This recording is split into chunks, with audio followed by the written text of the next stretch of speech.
This automated beehive can produce honey bottles or honeycomb easily without ever breaking due to honey bottles appearing in the dispenser. There's a bit of redstone involved, but it is really worth it to prevent your farm from breaking all the time from honey bottles appearing in the dispenser. This way, the farm can only break when you either run out of shears or you run out of bottles. And because of the design, you'll always be able to grab whatever you need out of this barrel just here next to the beehive. When a beehive is full, a comparator will send out a signal strength of 5, and so you can use this to make sure you only activate your dispenser on your beehive when it reaches a redstone signal of 5. In my design, I've done this using a furnace that's got 42 blocks in it.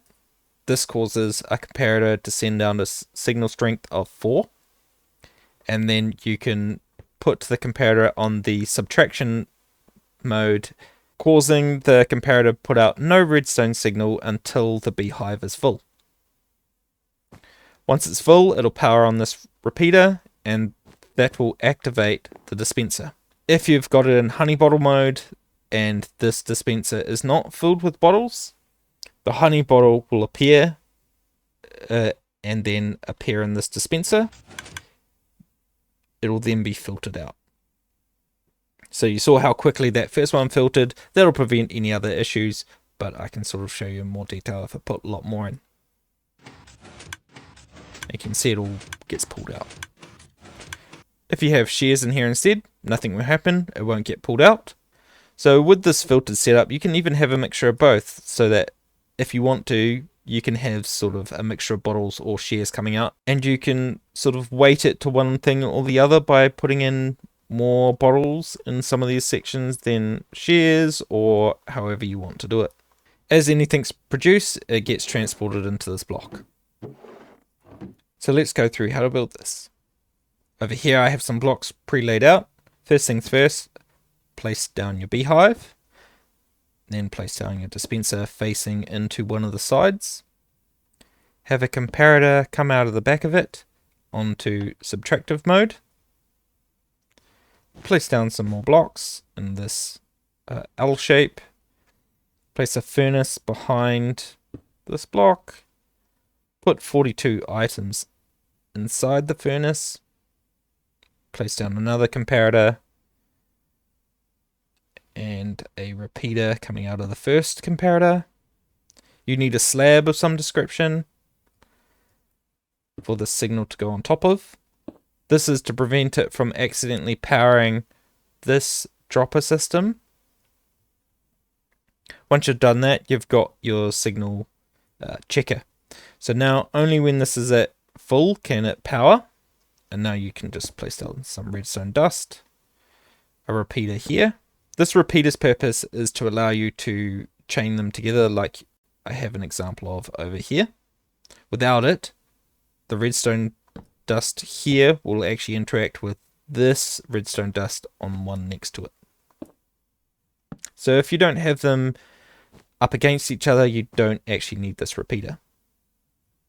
Place down a block above the dispenser. With this, you now have the basic setup for it. It'll automatically trigger whenever it's full now, and now you just need to add on the extra item transportation steps. To remove the honey bottles, just create a item filter based on Impulse SV's design. So with the filter in, just add in the items so it can filter.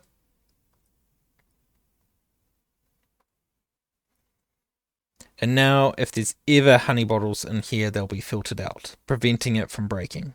I've got some hoppers in, so this hopper here will collect any honeycomb that is produced from the hive, or bottles if this dispenser is full.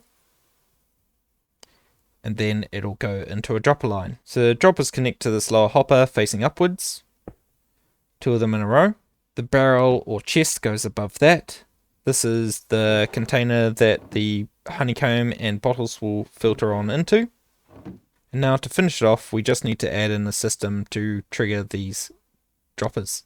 This can be done by just adding a comparator on this bottom dropper with another block with a redstone dust on top of it, and then using a sticky piston and observers to trigger it.